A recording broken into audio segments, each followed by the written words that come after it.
inan doolla iyo haw dilin caano lagu dhalo dambar lagu anqariyo aqal daahiye weyn iyo meel dugsan ku abuurto daawad loo lisaanahay dagalkii walwaaleed darmeynanta dhigatay ku takeysay dhudubeed docda dhaqay booreed ringeel ku raacday taakisay ka reebkeeda dahaysay ubadkeed diracaha aroorkiyo wadaamaha dalluunka ah soo doojisaanahay dhanka kalena deeqow mudug tacaladeed iyo docda bari nugaaleed qardhay iyo dhul joogsaday degmadii taleexiyo booqatay daraawiish la sacaana daafaha boormamada iyo burcad daawashada iyo ku daahi gabiley dalxiis xamar soo maray beeraha duleedada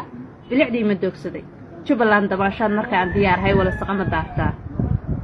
baydhabo babay iyo burcad sabab xoolaha baahili emergency baladweyne hiiraan barta wabigu soo maro barbaar ma isla boodnaa baxsantii cadaadood bari kama maqnaadee bidhan aragga muuqiyo waanu boga dadkeedaba waxaan beero soo maray dhul balaaran iyo hawd kama bixin hankaygani inaan baawir leeyahay waxaan beegsadaa dhaqan bulshadaan ilaashaa baqaylnimana uma dhalan intaasoo isbiirsaday yarta lagu dhex beeree boodaysa baanahay adna baafintaadii hadba bariska tuurkii boo wakaalaydaadii bogatay maxaad tiri haddaan bogda weeyoon kugu biirsho garashada birta baanadaydiiyo bidhaantayda lama helo hasa baa la badagtee cabdow boqol halaad iyo baxdoy farasa iyo qori buntu qiimo haysaan kugu qaatee